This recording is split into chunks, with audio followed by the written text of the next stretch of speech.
Assalamualaikum warahmatullahi wabarakatuh. Alhamdulillah wassalatu wassalamu ala Rasulillah, amma ba'd. Teman-teman sekalian yang dirahmati Allah Subhanahu wa taala, sekarang ini sedang ramai-ramainya sebagian saudara kita, baik dari kalangan atas maupun dari kalangan bawah atau dari kalangan menengah, mereka menampakkan kehidupan yang bermewah-mewahan, bermegah-megahan. Ada kehidupan yang mereka tampakkan dari hasil kredit, ada yang memang dari hasil kekayaan yang mereka raih, ada yang dari hasil korupsi dan lain sebagainya. Ada bahkan mungkin dari hasil yang halal, dari hasil yang memang Allah ridhoi. Lalu bagaimana Islam memberikan pandangan tentang hidup bermewah-mewahan? Sebetulnya kaum muslimin rahmati Allah Subhanahu wa taala, hidup kaya ataupun hidup miskin itu semuanya tentang takdir Allah Subhanahu wa taala. Ketika Allah menakdirkan kita kaya, maka akan kaya. Dan ketika Allah menakdirkan miskin, maka sehebat apapun perjuangan kita meraih kekayaan, maka tidak akan pernah kaya.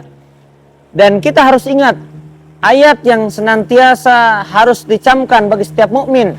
Inna akramakum indallahi atqakum. Sesungguhnya yang paling mulia di antara kalian di sisi Allah Subhanahu wa taala adalah orang yang paling bertakwa di antara kalian kepada Allah Subhanahu wa taala. Jadi, kalau ada si kaya yang sangat melimpah hartanya dan si miskin yang sangat amat sengsara hidupnya, maka kedua-duanya sama di hadapan Allah ketika takwanya sederajat.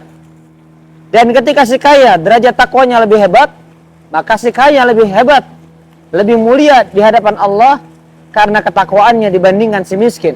Begitu pula sebaliknya, si miskin akan lebih tinggi derajat di hadapan Allah, akan lebih mulia di hadapan Allah Subhanahu wa taala ketika si kaya ternyata imannya, takwanya tidak lebih hebat dan tidak lebih tinggi dibandingkan si miskin tersebut. Jadi pada intinya adalah yang kita usahakan dan kita upayakan dalam kita hidup di dunia ini bukan kaya, bukan menghindari dari kemiskinan, tapi bagaimana kita meraih takwa di sisi Allah Subhanahu wa taala. Dan sebentar lagi momentum yang sangat tepat, Ramadan di hadapan kita.